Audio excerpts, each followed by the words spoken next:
Assalamualaikum warahmatullahi wabarakatuh. Salam sejahtera untuk kita semua. Saya Renita Lobelia Simanjuntak akan mempresentasikan hasil analisis saya mengenai pembelajaran yang sudah kita pelajari sebelumnya dalam teleconference mata pelajaran PKN yang dilangsungkan oleh Bu Ella. Saya akan membahas dua hal, yaitu pertama ada memperkukuh persatuan Indonesia dan makna kesatuan Indonesia itu sendiri. Sebelumnya saya akan membahas terlebih dahulu persatuan dan kesatuan Indonesia. Nah, apa sih arti dari persatuan dan kesatuan Indonesia itu sendiri? Nah, persatuan itu dalam Kamus Besar Bahasa Indonesia adalah gabungan atau ikatan dan sebagainya. Sedangkan kesatuan itu merupakan keesaan yang bersifat tunggal. Sehingga persatuan dan kesatuan memiliki arti yaitu bergabungnya bermacam-macam corak yang menjadi satu kebulatan. Nah, perbedaan Indonesia itu bermacam-macam, tidak hanya agama tetapi juga ada budaya.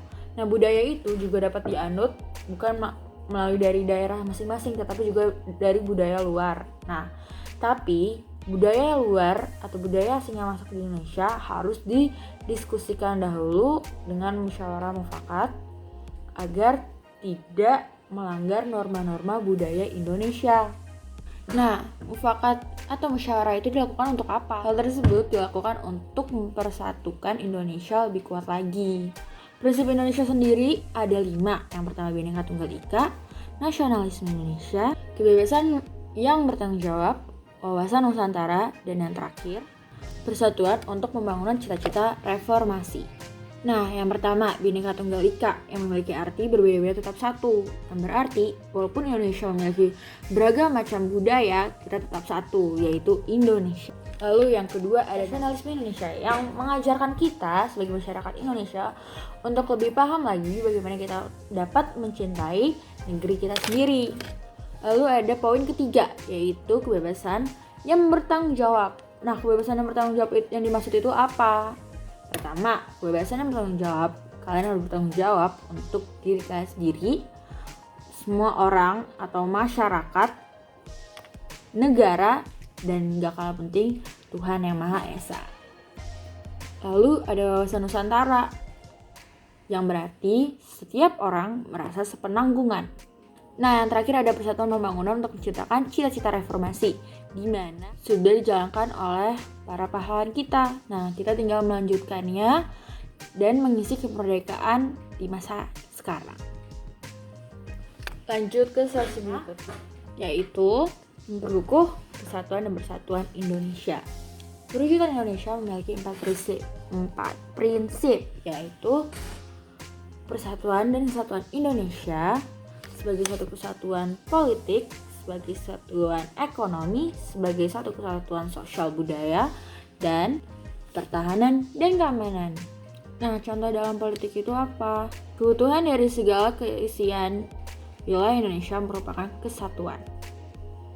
Lalu bangsa Indonesia merupakan satu, jadi kita harus satu. Nah, di bidang sosial budaya apa? Masyarakat Indonesia adalah satu dan budaya Indonesia adalah satu. Bagaimana dengan persatuan dan kesatuan Indonesia dalam bidang ekonomi? Yang pertama, kekayaan wilayah Indonesia harus tersedia secara merata dari Sabang sampai Merauke. Lalu perkembangan ekonomi harus serasi dan seimbang. Dan kehidupan perekonomian merupakan kehidupan satu ekonomi. Nah, lalu lanjut ada dalam sistem pertahanan dan keamanan. Nih contohnya 1. Kalau suatu daerah mengalami ancaman, yang merasa ancaman bukan daerah itu aja, tapi negara Indonesia. Lalu tiap warga negara memiliki hak dan kewajiban yang sama untuk membela negara mereka. Lanjut pembahasan, nih Indonesia itu memiliki integrasi. Integrasi Indonesia memiliki faktor-faktor seperti Pancasila, UUD NKRI 1945, Sang Saka Merah Putih, Lagu Kebangsaan Indonesia Raya, Sumpah Pemuda, dan Bahasa Indonesia. Selain integrasi, Indonesia juga memiliki nasionalisme dan patriotisme. Nasionalisme adalah cinta negara, sedangkan patriotisme berani membela negara. Nah, kedua hal itu memiliki faktor-faktor sebagai berikut. 1. Cinta tanah air. 2. Rela berkorban bagi bangsa. Ketiga, tidak mengenal menyerah. Kehidupan negara Indonesia mengikuti prinsip kehidupan UUD 1945 dan keunggulan NKRI. Nah, keunggulan NKRI berisikan jumlah penduduk yang besar, keanekaragaman yang bermacam dalam sosial dan budaya, mempunyai konsep wawasan Nusantara, lalu memiliki tata krama dan keramah tamahan, serta memiliki letak wilayah dan kekayaan alam yang sangat indah. Indonesia memiliki geografis yang sangat strategis. Kita juga harus bisa melihat bagaimana cara kita dapat memperkukuh kesatuan Indonesia dari segi geografisnya.